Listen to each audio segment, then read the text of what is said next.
Perkenalkan, nama saya Roni Mikael Melisu, NIM 2017-310381. Saya dan kelompok saya akan menjelaskan tentang analisis fundamental dari PT XL Axiata Tbk dan PT Gudang Garam Tbk. Langsung saja kepada slide yang pertama. Ya, baik. Yang pertama itu dari PT XL Axiata Tbk. Yang pertama itu adalah earning per share atau IPS. IPS di sini rumusnya adalah OPAT per rata-rata jumlah saham. OPAT itu adalah laba operasi setelah pajak yang tersedia bagi pemegang saham dibagi dengan rata-rata jumlah saham. Ya, di sini OPAT 2018 itu adalah 3.996.890 dibagi dengan rata-rata jumlah sahamnya adalah 1.068.790 rupiah. Ya, hasilnya itu EPS-nya adalah 3,7 rupiah. Itu untuk 2018. Selanjutnya untuk 2019 ya bisa kita lihat seperti ini. Terus untuk yang kedua, price to earning ratio atau PER. PER itu rumusnya adalah harga pasar saham sekarang dibagi dengan laba per lembar saham. Itu IPS. Ini hasilnya yang untuk 2018 dan 2019 tadi. Ya, harga saham untuk 2018 di sini adalah 40 dibagi dengan IPS-nya adalah 3,7, menghasilkan PER-nya adalah 11 kali. Begitupun dengan dengan tahun 2017. Harga sahamnya 107, IPS-nya 6,6 dan hasilnya PER-nya 16 kali. Ya. Yang ketiga itu adalah earning per share growth atau disingkat dengan IPS-JR. Ya, rumusnya adalah dalam kurung IPS sekarang dibagi dengan IPS sebelumnya dikali 100%, tutup kurung dikurangi 100. Ya, di sini IPS sekarangnya adalah 3,7 untuk 2018. IPS sebelumnya adalah 3,5. Dan hasilnya IPS JR-nya setelah dikali dan dibagi sesuai rumus di atas, hasilnya itu 57%. Begitupun 2019. Selanjutnya untuk nomor 4, PER growth ratio atau PER-JR. Rumusnya adalah PER dibagi IPS-JR. IPS-JR yang ini, hasilnya yang tadi. Ya, untuk 2018-nya PER-nya 11, IPS-JR-nya adalah 57% dari yang atas. Dan hasil dari PER-JR-nya adalah 0,19. Begitupun 2019. Ya, untuk nomor 5, DPS atau dividen per share, rumusnya adalah dividen tunai yang dibayarkan dibagi dengan rata-rata jumlah lembar saham yang beredar. Pada tahun 2018, dividen tunai tahunannya itu jumlahnya 2.080.961 dan rata-rata jumlah lembar saham yang beredarnya 2018 itu 1.068.790. Dan hasil dari IPS-nya setelah dibagikan yaitu 1,9. Begitupun 2019. Ya, selanjutnya untuk nomor 6, dividen yield and cover. Untuk rumusnya yaitu dividen per share per saham dibagi dengan harga pasar saham sekarang. Untuk 2018 IPS-nya yaitu 3,7 dan DPS-nya 1,9. Dan hasilnya setelah dibagi yaitu dividen covernya 1,94 kali. Begitupun 2019, IPS-nya 6,6, DPS-nya 4,7 dan dividen cover adalah hasilnya yaitu 1,40 kali. Ya, baik, sekian dari saya, akan dilanjutkan oleh rekan saya. Terima kasih. Baik, terima kasih atas kesempatannya. Di sini nama saya Wilhelmus Dominikus Kua, NIM 2014-310503. Saya dari kelompok 1. Di sini saya akan melanjutkan presentasi dari rekan saya. Kesempatan kali ini saya akan melanjutkan presentasi dari rekan saya.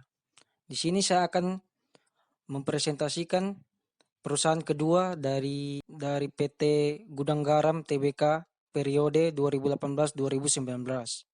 Yang pertama itu earning per share atau IPS.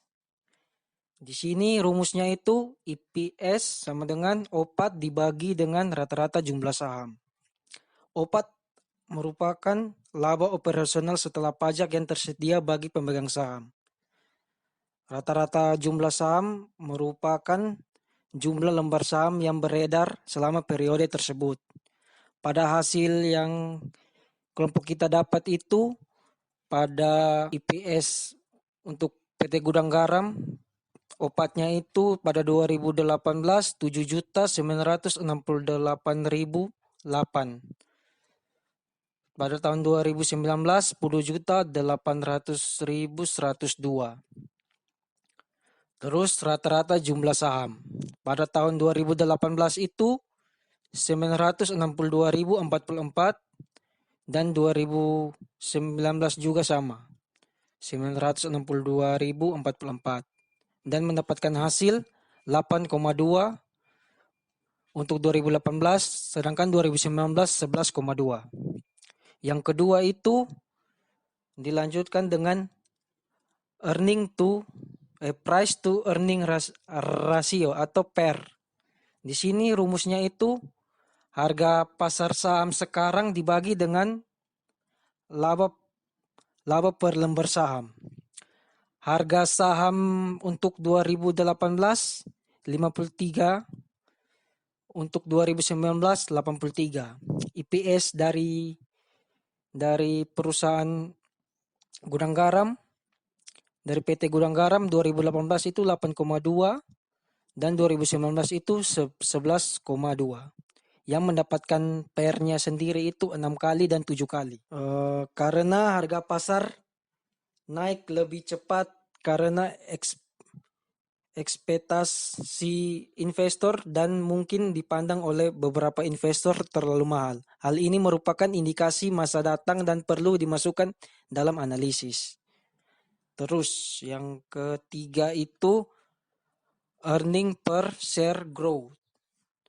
Di situ rumusnya itu EPS sekarang dibagi dengan EPS sebelumnya dikali 100%, terus dikurangi dengan 100. Untuk IPS sekarang sendiri itu tahun 2018 8,2, 2019 11,2. IPS sebelumnya itu 8,0 dan 2019 8,2. Yang mendapatkan hasil untuk 2018 itu 25%, sedangkan 2019 36%. Pertumbuhan yang konsisten seharusnya menyebabkan kenaikan harga saham. Pertumbuhan IPS dipandang sebagai indikator utama kinerja harga saham. Dengan kata lain, jika IPS meningkat selama beberapa periode dan diproyeksikan meningkat di masa datang, kita harus berharap harga saham akan naik juga. Untuk menarik investor, perusahaan perlu mempertahankan pertumbuhan laba yang stabil dalam waktu yang lama. Untuk selanjutnya itu, yang keempat adalah per growth ratio. Di situ rumusnya itu per dibagi IPS growth. Pada tahun 2018 per-nya sendiri itu 6, 2019 7. Untuk IPS growth-nya 2018 25%, 2019 itu 36%. Dan mendapatkan hasil 0,2 untuk 2018 sedangkan 2019 0,19. Pertumbuhan PER dihitung dengan membagi PER dan pertumbuhan IPS yang dicari. Adalah tingkat pertumbuhan IPS melebihi PER rasio, dengan kata lain di bawah 1. Idealnya 0,8 atau lebih kecil yang disukai. Artinya saham tersebut layak dibeli. Dan pada hasil ini dia hasilnya itu di bawah dari 0,8. Untuk selanjutnya itu dividen per share. Dividen per share itu memiliki rumus dividen tunai yang dibayarkan dibagi dengan rata-rata jumlah lembar saham yang beredar. Untuk dividen tunai pada tahun 2018 itu 5.662.731. Untuk tahun 2019 itu 5.002.629. Sedangkan rata-rata jumlah lembar saham pada tahun 2018 itu seperti yang tadi 962.044 dan 2019 juga memiliki sama. Untuk terus hasilnya itu DPS sendiri pada tahun 2018 5,8, sedangkan untuk 2019 itu 5,2. Kalau untuk yang keenam itu dividend yield and cover. Itu memiliki rumus dividen per saham tahunan dibagi dengan harga pasar sekarang. IPS 2018 itu 8,2, 2019 itu 11,2. DPS-nya 5,8 untuk tahun 2018 dan 2019 5,2. Yang mendapatkan hasil dividen covernya 1,41 kali untuk 2018, sedangkan tahun 2019 itu 2,15 kali. Sekian presentasi dari saya. Untuk presentasi selanjutnya akan dilanjutkan oleh rekan saya. Terima kasih. Terima kasih atas kesempatannya. Nama saya Wahyu Ansar, NIM 882. Di sini saya akan menjelaskan kesimpulan dari kedua perusahaan, yaitu dari PT XL Axiata Tbk di periode 2018 dan 2019 dan PT Gudang Garam Tbk di periode 2018-2019. Jadi intinya hampir sama antara dua perusahaan ini kesimpulannya. Jadi di sini kita bisa melihat bahwa pasar sampai tingkat tertentu mengakui adanya perbaikan proses perusahaan dan ini menyebabkan harga pasar naik selama 12 bulan terakhir. Akan tetapi rasio pertumbuhannya menunjukkan bahwa masih terdapat kemungkinan harga akan naik. Dengan demikian bukanlah sesuatu yang tidak realistis bila kita memasukkan saham ini di dalam daftar beli. Jadi kalau menurut kelompok kami, dalam kedua perusahaan ini masih layak dibeli kedua-duanya. Jadi tinggal investor mau pilih perusahaan mana yang ingin diinvestasikan. Tapi kalau disuruh memilih, menurut kelompok kami lebih memilih PT Gudang Garam.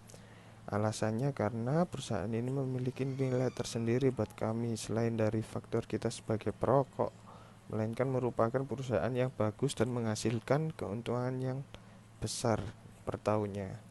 Jadi meskipun semakin tinggi harga rokok per tahun naik, konsumen pasti masih akan membelinya itu. Sekian presentasi dari kelompok kami, kurang lebihnya terima kasih.